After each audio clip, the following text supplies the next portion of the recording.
下这么大的雨，爸爸还没有回来，要是淋感冒了怎么办？不行，我得去接爸爸去。爸爸，你可算回来了，我又担心你了。怎么了，战力？这晚上你怎么还没睡觉？我被雨惊醒了，我看你还没回来，我担心你睡不着。爸爸这不是回来了吗？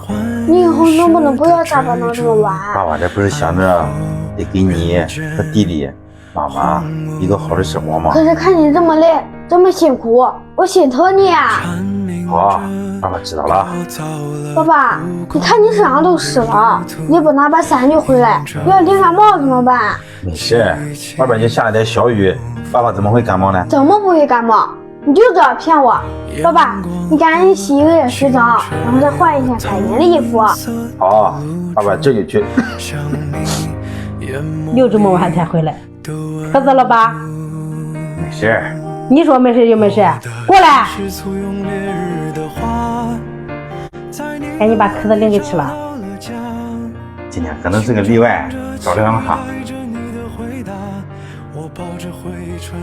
你要这么理解，别担心。哎呀，爸爸没事，这个是伊利制药壳子灵，中西结合治壳子的，所以它对壳子很管用的。行了，我先去洗澡去了，带了一天孩子也累了。你有闺女，赶紧睡觉吧。行，那我先睡了。走，张大爷，我们去睡觉去。妈妈，我还不困，我去给爸爸煮饭去了。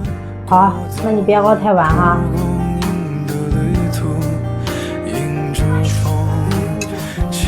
无论夜多长，终究会天亮。只要愿意，灯总会有曙光。清澈又透明色的露珠，像你眼眸里的温度。我的心是簇拥烈日的花，在你的眼里找到了家。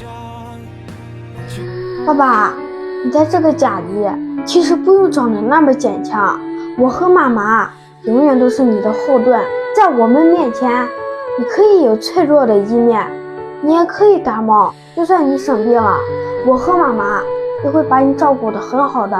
我要是倒下了，咱这个家怎么办？可是爸爸，我每天都愁着时间，就盼望你能早点回来，可是每次你都回来那么晚，在外面工作还那么辛苦，有时候下雨，你还要在外面奔波，给我们挣钱，我的心里就特别的难受。我亲的爸爸，我不愿让爸爸那么辛苦。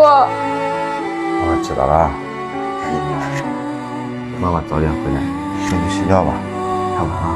好，爸爸，那我先去睡觉了。我真怕自己那天倒下，谁撑这个家？我真怕自己老了病了，